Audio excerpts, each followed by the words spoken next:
तो बच्चों, इस वीडियो के पहले मोलरता, मोललता, मोल प्रभाज और नॉर्मलता, इसका हमने अध्ययन किया था।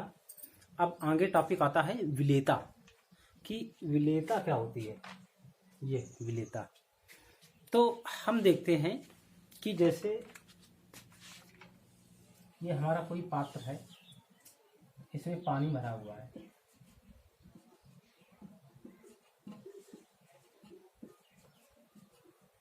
ये H2O है, H2O पानी भरा हुआ है। ठीक, इसमें से हम क्या डालते हैं, शुगर डाल देते हैं। शुगर डाल देते हैं तो ये धीरे धीरे घुलने लगती है। ठीक, ये क्या है, ये विलेय है और ये है विलायक। ये विलेय है और ये विलायक है।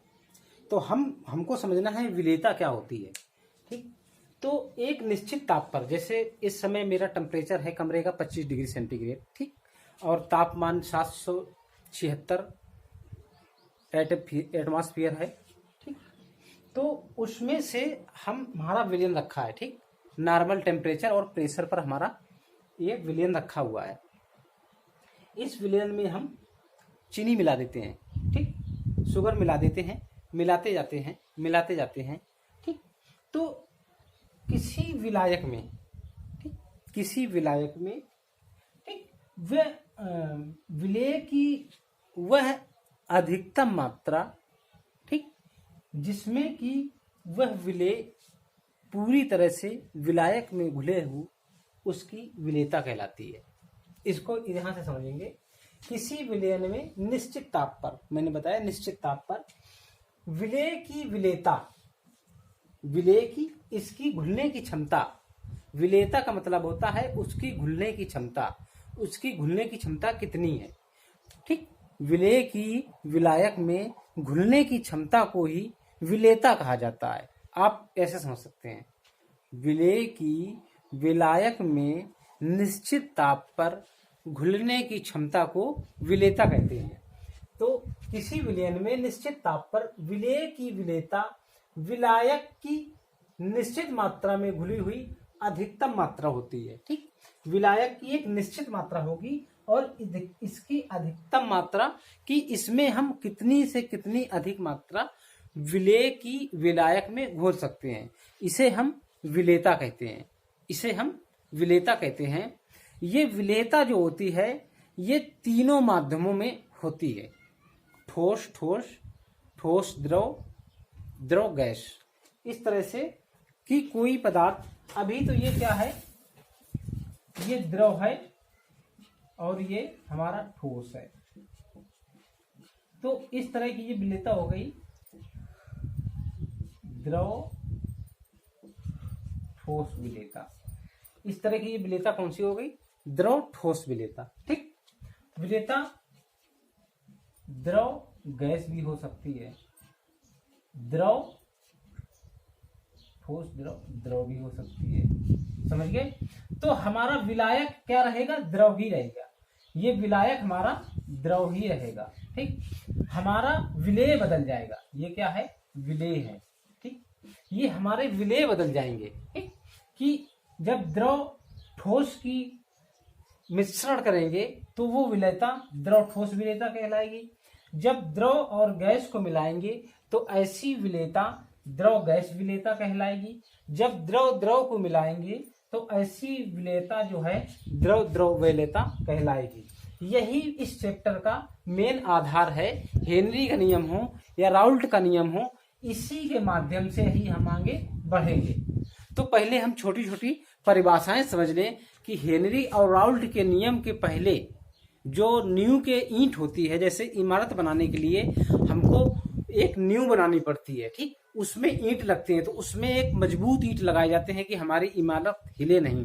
तो इसी तरह से जो आज हेडिंगे, जो परिभाषाएं हैं, ये छोटी छोटी चीजें हेनरी के नियम को हमको पढ़ने के लिए आसान बनाएंगी। तो हम विलेयता समझ गए। विलेयता क्या होती है, विलायक की निश्चित मात्रा में स्थिर ताप पर विलायक की निश्चित मात्रा में विलेय की घुली हुई अधिकतम मात्रा होती है। निश्चित ताप में विलायक की निश्चित मात्रा में स्थिर ताप पर या किसी निश्चित ताप पर विलायक की निश्चित मात्रा में विलेय की अधिकतम घुली हुई मात्रा विलेयता होती है। बच्चों, ये विलेयता है। विलेयता 3 प्रकार से हो सकती है, द्रव ठोस गैस विलेयता, द्रव गैस विलेयता, द्रव द्रव विलेयता। इसमें माध्यम क्या रहेगा? इसमें बच्चों माध्यम रहेगा क्या? द्रव रहेगा। माध्यम द्रव रहेगा। इसलिए ये जितने विलयन बनेंगे ये द्रवीय विलयन बनेंगे। कैसे विलयन बनेंगे? द्रवीय विलयन बनेंगे।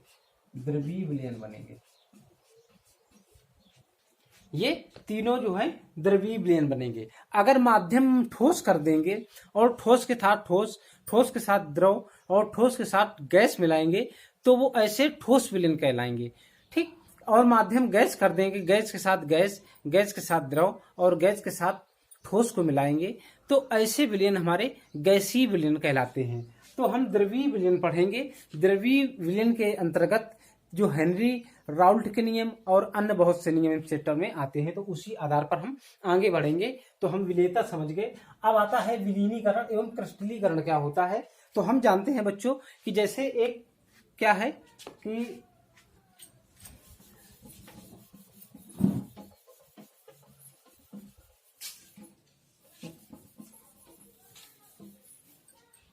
ये जो एक है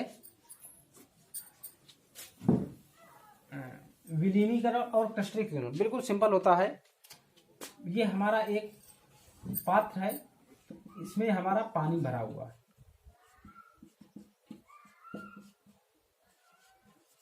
ये हमारा H2O भरा हुआ है।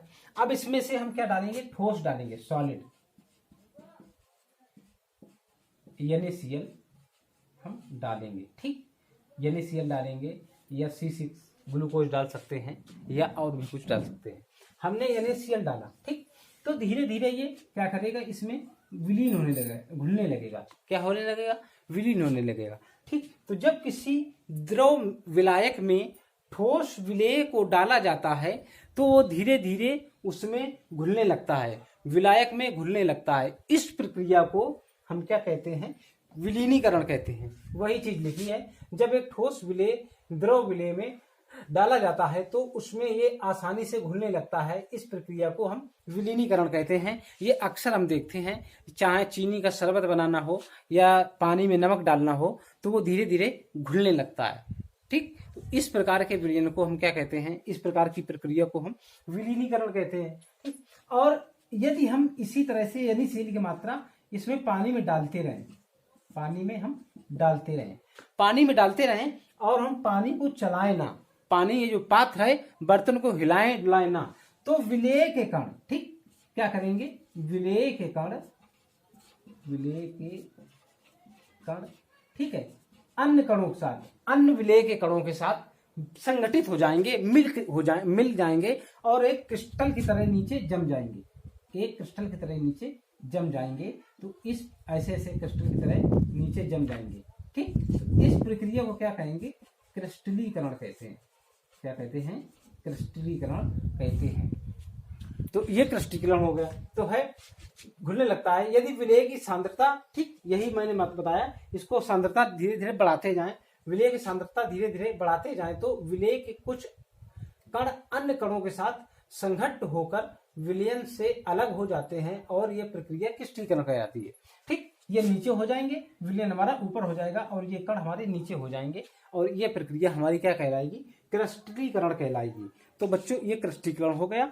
अब आगे आते हैं। अब हम संतृप्त विलयन क्या होता है?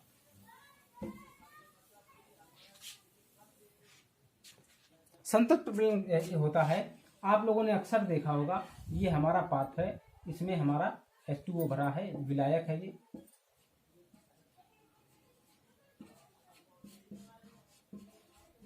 H2O भरा है। ठीक, इसमें हम धीरे धीरे क्या डालते हैं? चीनी डालते हैं।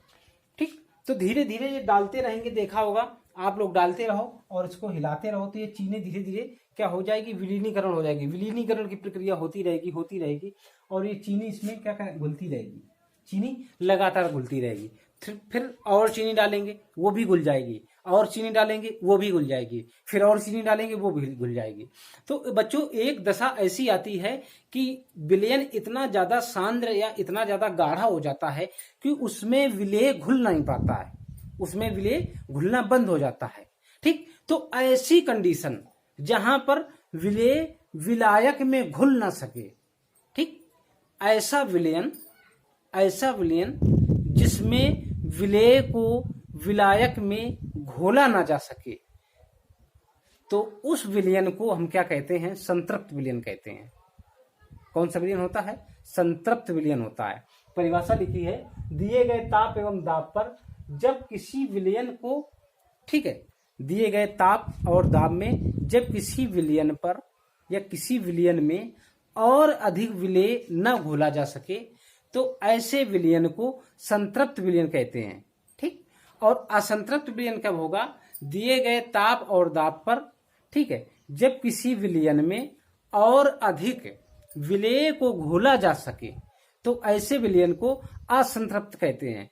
ठीक, असंतृप्त है, वो भी अभी अपूर्ण है, अभी उसमें और चाहिए। ठीक, संतृप्त का मतलब है पूर्ण हो गया है, अब वो परफेक्ट है, अब उसमें किसी प्रकार के विलेय की आवश्यकता नहीं है, वो घोल नहीं पाएगा, वो बिल्कुल संतृप्त हो गया है।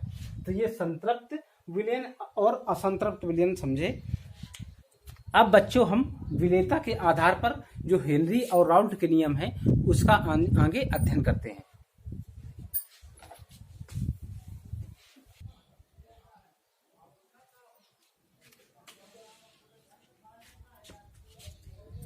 तो इसके पहले हम बात कर रहे थे जलीय विलयन की। तो जलीय विलयन 3 प्रकार के होते हैं, द्रव गैस का विलयन, द्रव द्रव का विलयन और द्रव ठोस का विलयन। जलीय विलयन क्या होता है? ठीक है, जिसमें विलायक जल हो, विलायक कैसा हो? विलायक द्रव अवस्था में हो, द्रव अवस्था में हो। ठीक, ऐसा विलयन जिसमें विलायक द्रव अवस्था में हो वो जलीय विलयन कहलाता है। जलीय विलयन हम 3 प्रकार से होते हैं। जलीय विलयन, द्रव गैस का जलीय विलयन, ठीक, जब द्रव के साथ द्रव मिलाएंगे तो विलयन बनेगा, तो द्रव द्रव का विलयन बन जाएगा वो। द्रव ठोस को मिलाएंगे तो द्रव ठोस का विलयन बन जाएगा। अब देखो इसका उदाहरण क्या होता है। द्रव गैस का उदाहरण H2O होता है और CO2। ठीक, जब हाइड्रोजन गैस में कार्बन डाइऑक्साइड गैस मिला दी जाती है तो जो मिश्रण बनता है उसे सोडा वाटर बोलते हैं। क्या बोलते हैं? सोडा वाटर बोलते हैं। तो द्रव गैस का उदाहरण, द्रव गैस विलयन का उदाहरण एक सोडा वाटर होता है।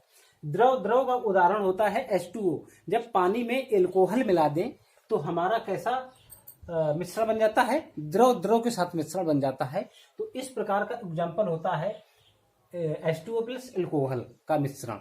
अब जब द्रव को ठोस में मिला देंगे तो हमारा द्रव ठोस विलयन बन जाएगा। इसका उदाहरण होता है जब हम पानी के साथ नमक या चीनी मिला देते हैं तो इस प्रकार का विलयन जो बनता है वो द्रव ठोस का विलयन बनता है। ठीक, तो अब इसके आगे हम चैप्टर को कैसे ले चलेंगे, क्या होगा, हम आपको समझाते हैं। ठीक, इसकी विलेयता के आधार पर, ठीक, जब हम द्रव में गैस को मिलाएंगे तो वो गैस की विलेयता कहलाएगी। ठीक, गैस की विलेयता कहलाएगी। तो गैस के विलेयता के आधार पर हम हेनरी के नियम को बताएंगे। किसके नियम को बताएंगे? हेनरी के नियम को।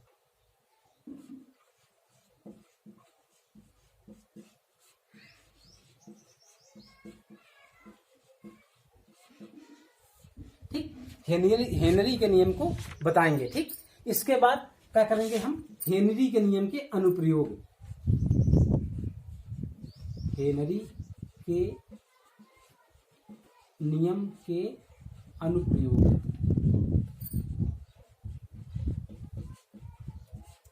बताएंगे। इसमें क्या करेंगे? इसमें जब हम, हमारा माध्यम क्या, द्रव रहेगा, ठीक है, और विलेयता क्या रहेगा? द्रव। ठीक, तो द्रव के साथ जो विलेयता होगी उसके माध्यम से एक नियम बनेगा। उस नियम को हम कहेंगे राउल्ट का नियम। किसका नियम? राउल्ट का नियम। राउल्ट का नियम। इसके माध्यम से राउल्ट का नियम बनेगा और राउल्ट के नियम के आधार पर हम आदर्श विलयन और अनादर्श विलयन की व्याख्या करेंगे। ठीक है। तो इसके आधार पर हम आदर्श विलयन और अनादर्श विलयन, आदर्श एवं अनादर्श विलयन की हम व्याख्या करेंगे। अब इसके बाद आता है ठोसों का द्रव के साथ विलेयता। ठीक, कि ये जो ठोसों की विलेयता होती है द्रव के साथ, उसके द्वारा हम अणुसंख्य, ठीक, ठोसों के अणुसंख्य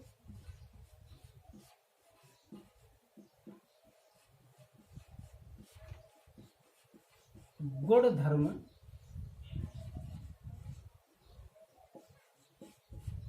की व्याख्या करेंगे।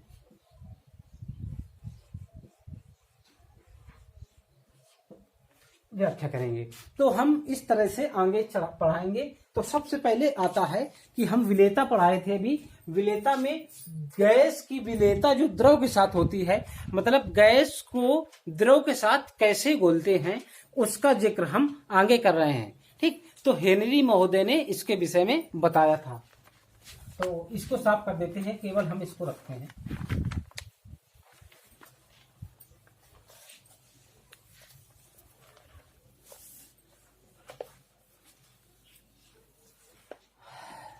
बच्चों, ये देखा होगा आपने कि साधारणतया जो गैस होती है वो हमारी द्रव में या पानी में नहीं मिलती है। ठीक, ऑक्सीजन एक ऐसी गैस है जो पानी में घुली रहती है, जिसके कारण जो जलीय जीव हैं वो जीवित रहते हैं, क्योंकि ऑक्सीजन सभी को चाहिए, चाहे वो जलीय जीव हो, चाहे ये भूमि पर रहने वाले मानव या जानवर हो, ऑक्सीजन सभी को चाहिए। मगर ऑक्सीजन के अतिरिक्त और कोई गैस है तो साधारणतया उसको जल में हम नहीं घोल सकते हैं। उसको घोलने के लिए हम उस गैस में, जैसे एक बर्तन है ये, इसमें हमारा ये पानी भरा हुआ है,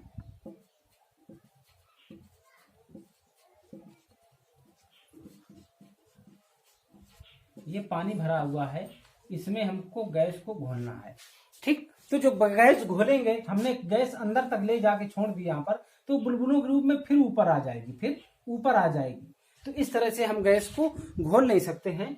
तो इसके लिए हम क्या करते हैं कि इस गैस में हम प्रेशर डालते हैं, दबाव डालते हैं, गैस में हम प्रेशर डालते हैं। जब प्रेशर डाल के, ठीक, जब प्रेशर डाल के ये एक ऐसे बोतल, इसको बंद कर देते हैं, एक नली होती है यहां से ऐसी, इस नली से हम गैस डालते हैं। ठीक, ये हमारी नली हो गई, इससे गैस जा रही है और इसमें हम क्या करते हैं, इस नली को प्रेशर के साथ इसमें ले जाते हैं। ठीक है, और यहां पर एक मूविंग व्यवस्था होती है, घूमने वाली चक्रण व्यवस्था होती है। और इस बोतल को हम डालने के साथ, जैसे ये गैस गई इस नली के माध्यम से, इसमें जाके घुल गई, ये चारों तरफ ऐसे फैल गई। ठीक है, इसके साथ ये मूविंग लगी होती है, चक्रण एक यहाँ पर व्यवस्था होती है, चक्राकार चक्की होती है, वो इसको घुमाती है, जोर से मशीन होती है, वो घुमाती है। ठीक, जब लगातार घूमती रहती है तो इसका दबाव तो बढ़ा हुआ है, और दबाव बढ़ने के साथ ये द्रव में क्या होती है, द्रव के कणों में बीच बीच में ये घुल जाती है। क्या होती है? घुल जाती है। आप लोगों ने देखा होगा जब शिकंजी वाली की दुकान में या पेप्सी की बोतलों में देखा होगा, शिकंजी वाली दुकान में या पेप्सी की बोतल देखा होगा, जब उसको हम ढक्कन खोलते हैं तो एकदम हमारी क्या निकलती है, गैस निकलती है। क्या निकलती है? गैस निकलती है। तो बच्चों वो कार्बन डाइऑक्साइड गैस होती है।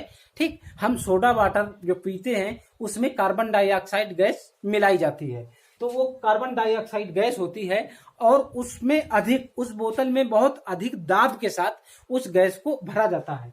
तो जब हम ढक्कन खोलते हैं तो वो दाब जो होता है वो ऊपर की ओर निकल जाता है, दाब निकल जाता है, और जो गैस इसमें से भरी रहती है तो कुछ गैस इसके सतह पर आ जाती है, द्रव के सतह पर आ जाती है, वो गैस ढक्कन खोलने के साथ ही निकल जाती है, ढक्कन खोलने के साथ निकल जाती है।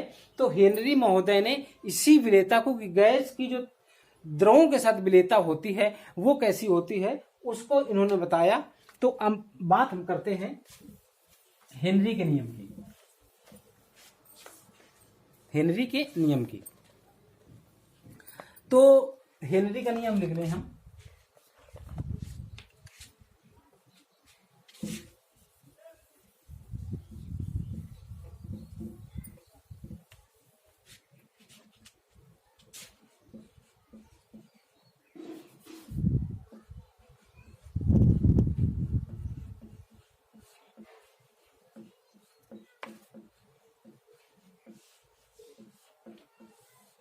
हेनरी का नियम।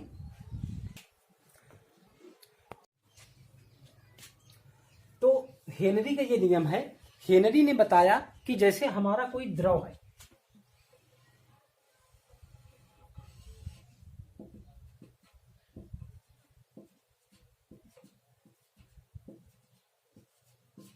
ये हमारा द्रव है, और मैंने बताया था हेनरी का नियम कब लागू होता है, जब द्रव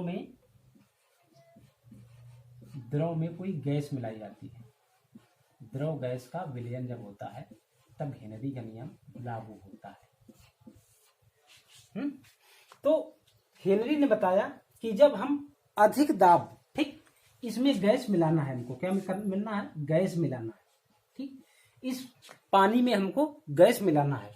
तो हेनरी महोदय ने बताया कि इस गैस को मिलाने के लिए, ठीक है, इस पानी की सतह पर, ठीक है, जितना अधिक गैस में, जितना अधिक, ठीक, इस गैस में जितना अधिक हम दाब डालेंगे, ठीक, इस गैस में जितना अधिक हम दाब डालेंगे वह गैस उतनी ही अधिक क्या होगी, घुलेगी पानी में, द्रव में, ठीक। तो हेनरी महोदय ने बताया कि जितना अधिक गैस में हम क्या डालेंगे, दाब डालेंगे, तो वह उतना ही अधिक पानी में घुलेगी। इसका मतलब ये हुआ कि इसमें पानी क्या है, विलायक है, पानी विलायक है,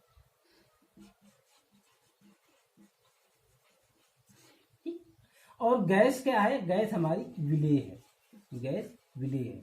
तो हम जब विलेय में अधिक दाब डालते हैं तो वह विलेय उतना ही ज्यादा, जितना मैं दाब डालूंगा उतना ही ज्यादा वो द्रव में घुलता जाता है। इसका मतलब ये हुआ कि विलेय के मोल अंश इस विलयन में घुलते जाएंगे, इस द्रव में घुलते जाएंगे जितना अधिक हम दाब डालेंगे, ठीक।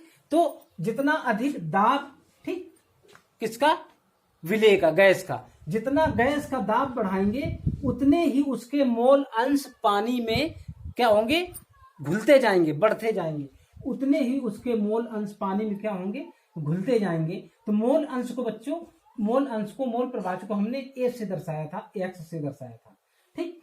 तो जब हम जितना ही अधिक क्या करेंगे, मोल इसमें डालेंगे, प्रेशर डालेंगे, उतने ही अधिक इसमें क्या होंगे, पानी में उस विलेय के मोल कण घुल जाएंगे, उसके कण घुलते चले जाएंगे। समझ गए बच्चों। तो अब जो है परिभाषा भी यहां से हमने इसको समझ लिया, परिभाषा हम इसको यहां से समझते हैं कि स्थिर ताप पर किसी गैस की द्रव में विलेयता द्रव की सतह पर पड़ने वाले गैस के आंशिक दाब के समानुपाती होता है। हेनरी का नियम कहता है कि स्थिर ताप पर द्रव की सतह पर, स्थिर ताप पर किसी गैस की द्रव में विलेयता द्रव की सतह पर गैस में पड़ने वाले आंशिक दाब के समानुपाती होता है। यहां से यह नियम प्रूफ होता है, मगर अच्छे से इस नियम को समझना है तो हम क्या करेंगे, इस नियम पर जाएंगे कि किसी गैस का वाष्प अवस्था में आंशिक दाब, किसी गैस का वाष्प अवस्था में, ये गैस है हमारी वाष्प अवस्था में है, इसमें जितना दाब डालेंगे, जितना आंशिक दाब डालेंगे तो उसके मोल अंश उस विलयन में उतने ही अधिक घुलेंगे, ठीक। तो जितना अधिक वाष्प दाब उतना अधिक मोल अंश, जितना अधिक वाष्प दाब उतना अधिक मोल अंश, यही हेनरी का नियम है। तो किसी गैस का वाष्प अवस्था में आंशिक दाब उस विलयन में मोल अंश के समानुपाती होता है, मोल अंश के समानुपाती है। इस गैस का जितना आंशिक दाब हम बढ़ाते चले जाएंगे वह गैस उतनी ज्यादा उसमें घुलती चली जाएगी, मतलब गैस की विलेयता उस द्रव में बढ़ती चली जाएगी। जब गैस का दाब हम कम करते चले जाएंगे तो उसकी विलेयता कम होती चली जाएगी। इस प्रकार गैस का माना आंशिक दाब, माना गैस का आंशिक दाब कितना है, P है, ठीक। तो ये आंशिक दाब जो होता है वो विलेय के मोल अंश, ठीक है, या विलयन के मोल अंश के समानुपाती होता है। विलयन के मोल अंश के समानुपाती होता है।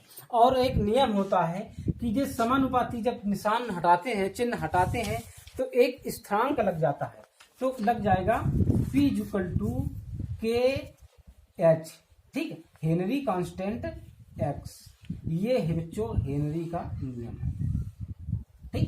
किसी गैस का वाष्प अवस्था में आंशिक दाब उस विलयन में गैस के मोल अंश के समानुपाती होता है। मतलब यदि किसी विलयन में जितनी अधिक मात्रा में हम विलेय मिलाएंगे या गैस मिलाएंगे तो गैस की विलेयता ठीक उस मोल अंश के समानुपाती होती है, ठीक। गैस का जो दाब होता है, गैस की विलेयता के दाब उस विलयन के मोल अंश के समानुपाती होती है। Proportional to X, P = KH। ये हेनरी का नियम है, आप इसको लिख सकते हैं, ठीक। यहाँ जहाँ KH लिखेंगे, जहाँ KH हेनरी स्थिरांक,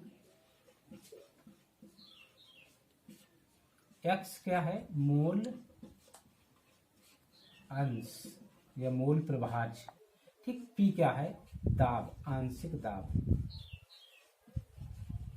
ठीक। गैस में जितना दाब डालेंगे उतने ही उसके मोल अंश उस विलयन में मिलेंगे, आंशिक दाब। तो ये बच्चों हेनरी का नियम है। इस नियम के सहायता से हम इसके कुछ अनुप्रयोग पढ़ेंगे। तो आइए हम अनुप्रयोग पढ़ते हैं। तो इसको जो है आप लिख सकते हैं, इसको साफ कर दें हम।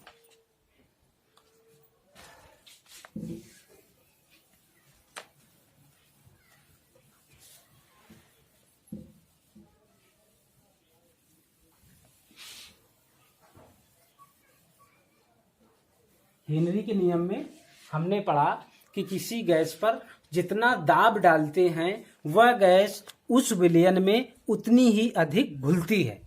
बस मोटा मोटा ये है कि हेनरी का नियम क्या कहता है कि किसी गैस में जितना अधिक दाब डालते हैं वह गैस उस विलयन में उतनी ही अधिक घुलती है। मतलब हेनरी कहते हैं कि किसी विलयन में किसी गैस को जितना दाब डालते हैं तो उस गैस के मोल अंश, ठीक, गैस न कहेंगे गैस के मोल अंश उस विलयन में अधिक घुलते हैं। बस ये हेनरी का नियम है।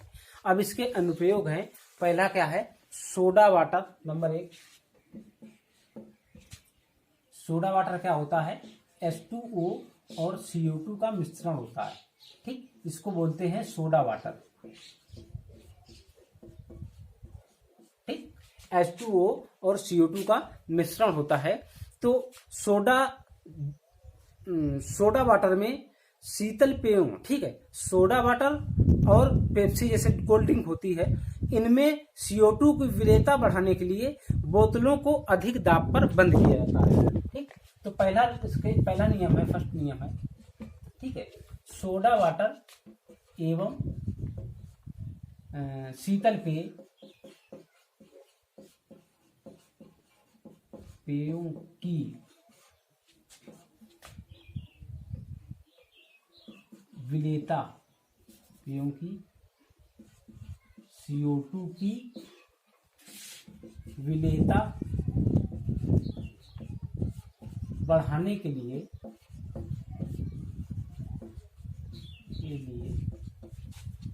बोतलों के ढक्कन को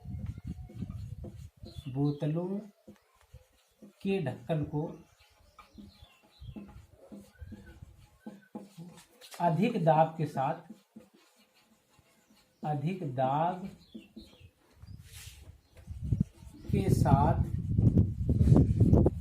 बंद किया जाता है, ठीक। हेनरी के नियम के अनुप्रयोग, हेनरी के नियम के अनुप्रयोग, ये पेपरों में बच्चों बहुत इंपॉर्टेंट है। हेनरी के नियमों के अनुप्रयोग, ठीक है। सोडा जल एवं शीतल पेयों में CO2 की विलेयता बढ़ाने के लिए बोतल को अधिक दाब पर बंद किया जाता है, क्योंकि उसमें अधिक दाब जब होगा तो CO2 घुली रहेगी। अधिक दाब जब होगा तो वो गैस उसमें घुली रहेगी। तो देखा होगा जब जैसे हम बोतलों की ढक्कन खोलते हैं तो उसमें से वो CO2 एक गैस निकलती है, वो CO2 गैस होती है। वो एकदम उसका प्रेशर जब कम हुआ तो मोल अंश गैस, जो विलयन में मोल अंश है गैस के, वो भी कम हो गए और ऊपर आकर उठ जाते हैं और उसमें निकल जाते हैं। दूसरा है बच्चों, बहुत इंपॉर्टेंट दूसरा इसका प्रयोग है। दूसरा, जो गोताखोर होते हैं, हमने देखा है गोताखोर समुद्र में जब जाते हैं तो एक नीचे गहराई में जाते हैं तो एक अपने साथ गैस की पेटी ले जाते हैं, वायु की पेटी ले जाते हैं। जब वो समुद्र में उतरते हैं तो उनमें जो पानी होता है, पानी उनके शरीर पर दबाव डालता है, पानी शरीर पर दबाव डालता है।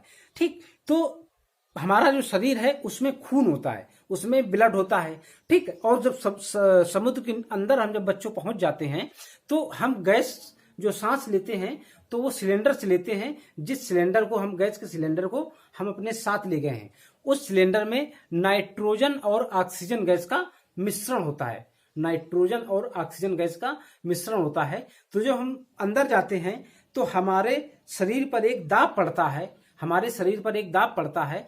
तो हमारे जब शरीर पर दाब पड़ेगा तो जो हमारा विलयन है, खून है, उसमें भी दाब पड़ता है। तो जो गैस होती है हमारी गैस, वो अधिक दाब के कारण हमारे खून में, ठीक, हेनरी का नियम कहते हैं कि जब किसी गैस को अधिक दाब दें तो वो विलयन में घुलने लगती है।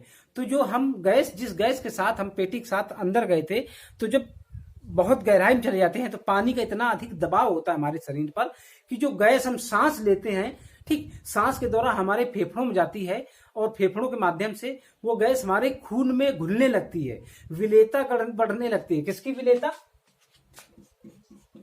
N2 और O2 की विलेयता, जो एक सिलेंडर होता है, ठीक, जो सिलेंडर हम ले जाते हैं उसमें N2 और O2 होती है। ठीक, इसकी विलेयता, इस गैस की विलेयता हमारे खून में बढ़ती लगती है और हमारे खून में क्या होता है कि नाइट्रोजन और ऑक्सीजन के साथ साथ नाइट्रोजन की पर्याप्त मात्रा आ जाती है। ठीक, और बच्चों जैसे गोताखोर जब नीचे गया है तो ऊपर आएगा, तो जैसे गोताखोर ऊपर आते हैं, ठीक, तो ऊपर आते हैं तो वह विलेयता कम होने लगती है क्योंकि दबाव कम होता है। जब दबाव कम होता है तो जो गैस हमारे खून में मिली हुई थी वो खून के साथ निकलने लगती है, धीरे धीरे निकलने लगती है। तो वो जब निकल नहीं पाएगी तो छोटे छोटे बुलबुले बना लेती है, हमारे शरीर पर बुलबुले बना लेती है और रक्त की धमनियां होती हैं, शिराएं होती हैं, उनमें छोटे छोटे क्या होते हैं, बुलबुले बन जाते हैं। जब बुलबुले बन जाते हैं तो हमारे खून का जो रक्त का प्रवाह होता है वो बहुत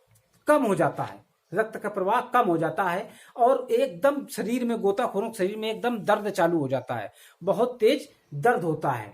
जब दर्द होता है तो उस कंडीशन को क्या कहते हैं, बेंड्स, उनको बेंड्स नामक बीमारी हो जाती है।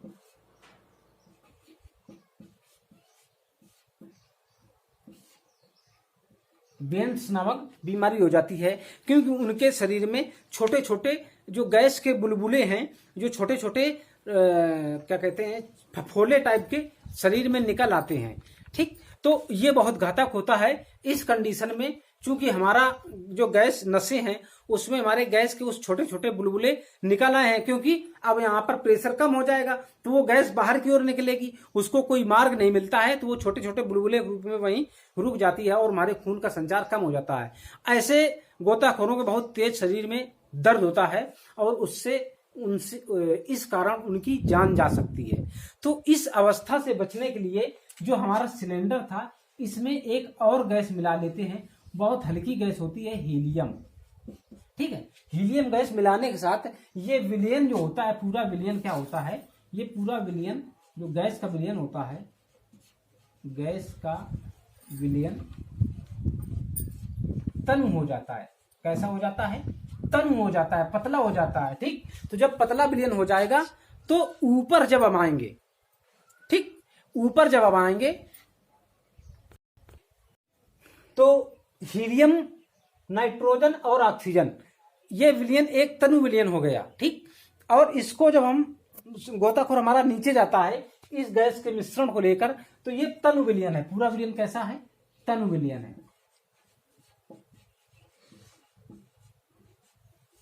ठीक, और नीचे जाने के बाद जब ऊपर आता है तो आसानी के साथ ये तनु के कारण आसानी के साथ ये गैस जो है धीरे धीरे श्वास नलियों से उस सिलेंडर में आती जाती है, ठीक है, और बाहर निकलती रहती है।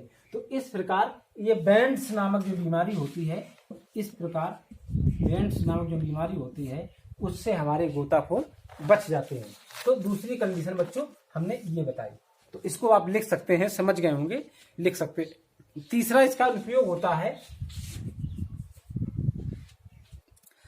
अधिक ऊंचाई वाले जगहों पर, ठीक। देखा होगा पर्वतों में ऑक्सीजन की मात्रा कम होती है, ठीक। जब हम ज्यादा पहाड़ में ऊंचे चल जाएं तो वहां ऑक्सीजन कम होती है, ठीक, ऑक्सीजन कम होती है। या कोई पर्वतारोही है, जब पर्वत में चढ़ता है तो उसको ऑक्सीजन कम मिलती है और वो फूलने लगता है, हांफने लगता है, ठीक। जब हांफने लगता है तो शरीर की ऑक्सीजन हमारी कम हो जाती है।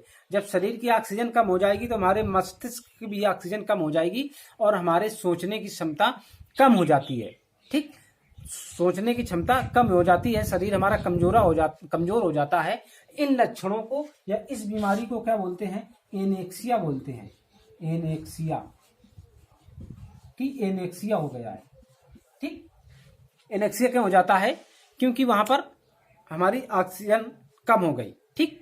ऑक्सीजन जब कम हो गई, हमारी प्रेशर कम हो गया, तो जब हमारे खून में गैस घुली हुई थी, ठीक, ऊपर जब पर्वतों में ऑक्सीजन कम होती है, ठीक है, वायुमंडलीय दाब कम होता है। यहाँ पर वायुमंडलीय दाब है इसलिए हमारे शरीर में ऑक्सीजन है। ऊपर पहाड़ों में वायुमंडलीय दाब कम होता है इसलिए जो हमारे शरीर की ऑक्सीजन गैस है वो निकल जाती है, बहुत कम बचती है, जिसके कारण हमारे एनेक्सिया नामक रोग हो जाता है, जिसके कारण हम अधिक सोच नहीं पाते हैं, ठीक। क्योंकि हेनरी का नियम बताता है कि दाब कम तो मोल अंश कम, दाब अधिक तो मोल अंश अधिक। तो इसलिए इस बीमारी से बचने के लिए यदि पर्वतारोही या कोई लोग पहाड़ में रहते हैं तो उनको ऑक्सीजन के सिलेंडर रखने चाहिए कि हमें पूरी मात्रा में ऑक्सीजन मिलती रहे, क्योंकि बाहर ऑक्सीजन हमारी है नहीं है, ठीक है। जो भी ऑक्सीजन है हमारी धीरे धीरे शरीर से क्षीण हो रही है, निकल रही है। तो इस तरह से ये 3 हेनरी के नियम अनुप्रयोग हैं। तो इस प्रकार हेनरी का ये टॉपिक हमारा खत्म होता है। अब अगला वीडियो राउल्ट का नियम लेकर आएंगे। वीडियो अच्छा लगा हो तो शेयर करें, कमेंट जरूर बच्चों किया करें। आप लोग कुछ समझ में ना आए तो कमेंट किया करें, शेयर करें और सब्सक्राइब करें।